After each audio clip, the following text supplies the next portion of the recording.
had a busy summer in Belton with summer sounds and some other things. Tell me about what all went on this summer. We did. We had a real big summer. We partnered with the county and did the World Series, 10 and under World Series, and the 8 and under state tournament, 12 and under World Series. I'm sorry, that was a big success. I don't know if I think you've talked to the county, and I think it generated millions of dollars for them, which is great. We enjoyed partnering with them, and Joey did a fantastic job.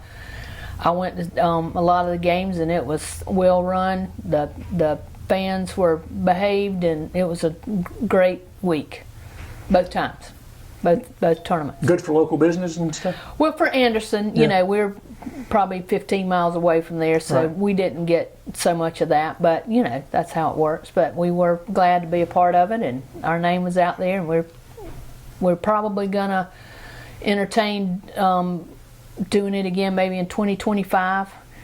You know, they're years out on their bid. You have to bid for it, so we'll see what happens. But I think Joey and Todd McCormick with the county are looking at 2025. Well, let's just talk about that.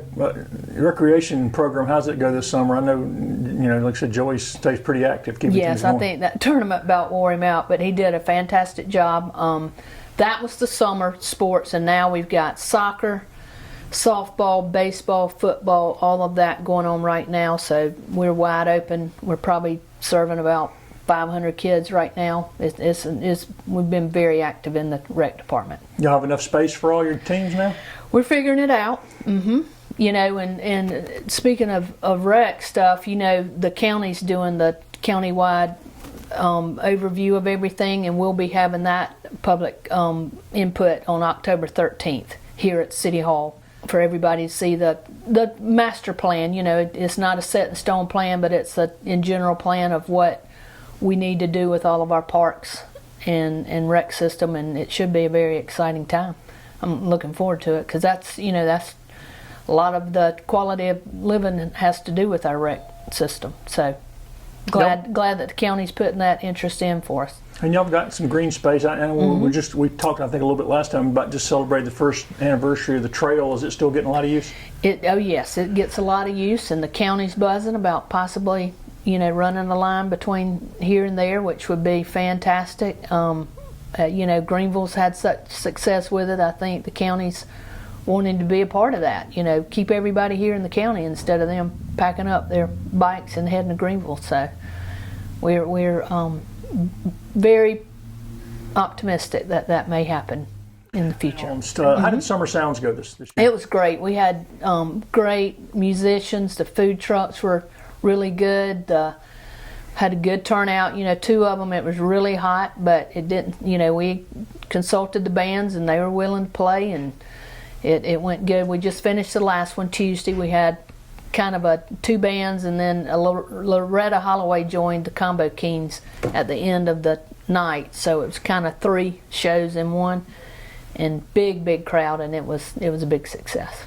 Great way to end it. So hopefully we can start again probably next May, April or May. Let's talk about the economy coming over the summer. Any new housing, any new businesses you wanted to talk about? We do have some new houses. We probably, you know, we're steady putting in water taps for new homes, more spot homes than developments. You know, a lot of talk on there that we're still waiting on some upgrades to our sewer system, which we hand delivered a $10 million grant a couple weeks ago for that upgrade. You know, we won't know what we'll get out of that, but if we can get some of that money and get an upgrade, we'll be able to handle a few of these developments.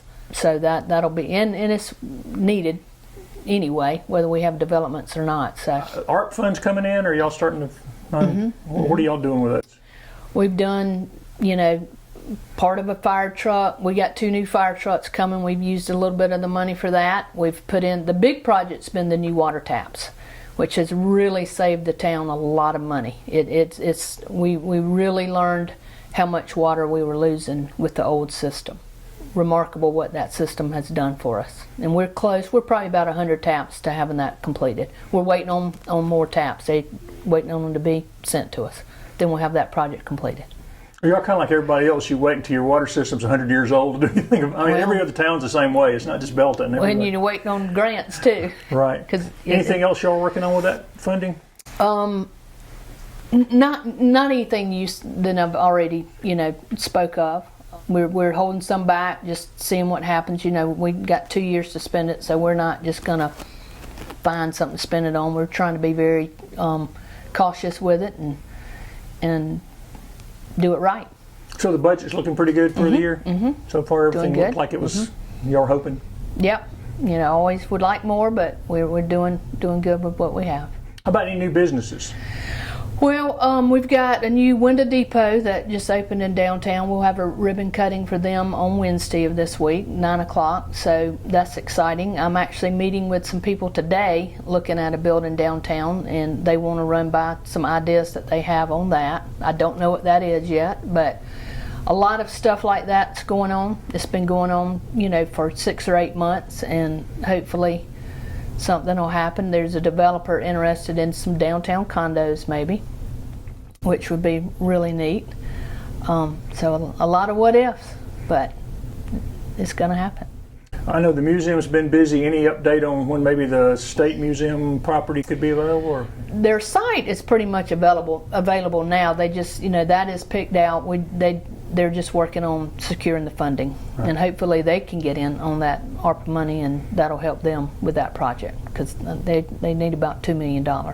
That'd be a big deal for Belton. It would be a real big deal for Belton. I'm pulling for them. Just because people don't know, the State Natural History Museum, South Carolina National History Museum would be here. Mm-hmm. And I'm pulling for them. I'll do what I can. They are on their. They're not a part of the city. They're a nonprofit here in the city that we're very supportive of. But I'll definitely do what I can to help them with that. And that would make Belton the only town with 2 state museums, I think. The Tennis Museum, Hall of Fame. Well, the fire department just got a FEMA grant for $62,000 that we're really pleased about. That'll let them upgrade their compressor and cascade system, which is the system that fills the air tanks in their air tanks. We've put in for a grant for a dog park at the head of the walking trail, which will be a great addition to that if we get it.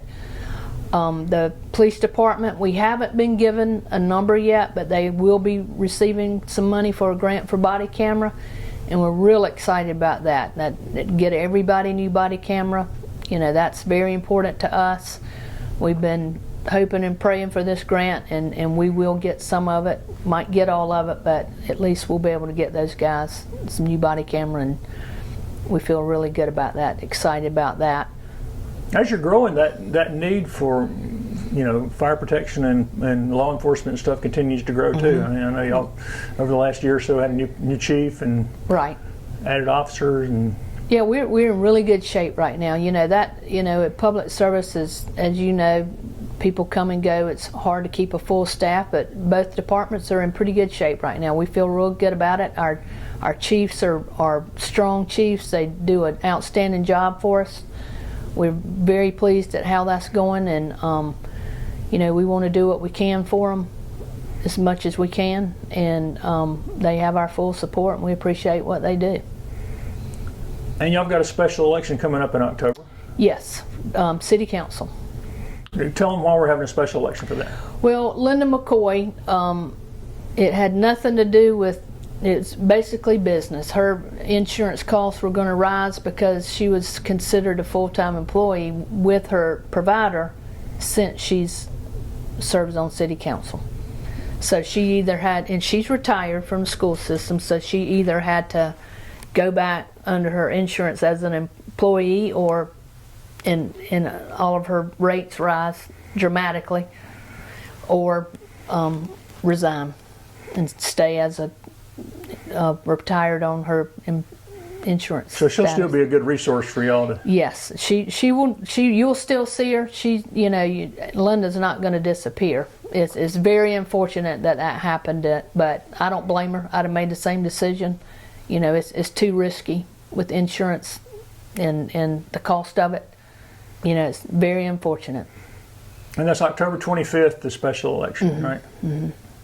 And I think we only have one that had signed up. So Joshua Hawkins is the only candidate that signed up, so he'll be on the ballot in October.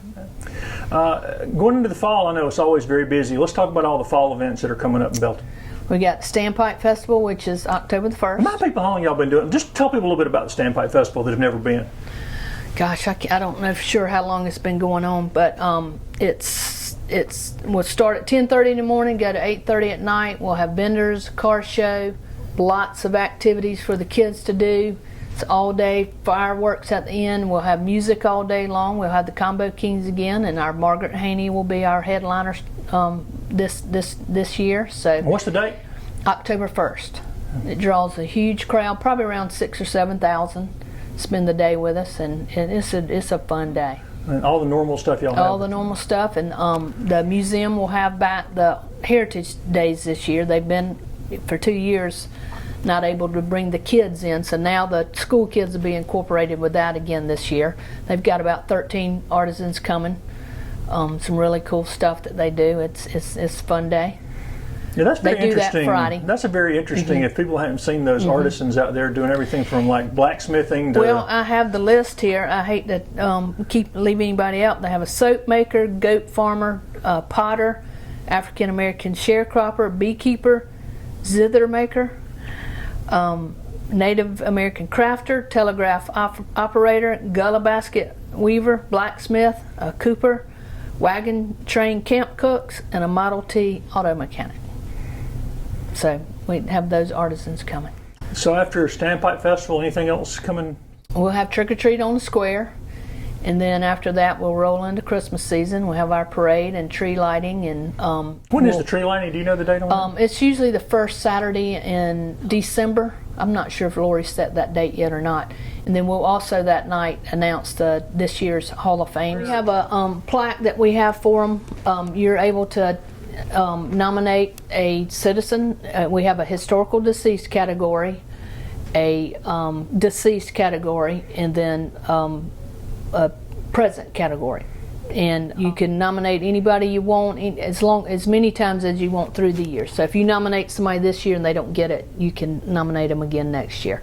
Because there are a lot of citizens who have done so many things for this town. It's really a cool thing. To hear what these people have done is really inspiring, motivating. But we have plaques here in the hall at City Hall that have them, their faces on it at the end of the parade, and we light the trees, and then at the end of the tree lighting we present these Hall of Fames to the family members that may be here and the members that is here that wins the award. So that's the night of the parade, night of the Christmas parade. Right. Okay. At the very end of the evening, that's what we do. And your parade's traditionally at 3 o'clock, right? Mm-hmm. Okay, so that's the first Saturday in December at 3 o'clock. Okay.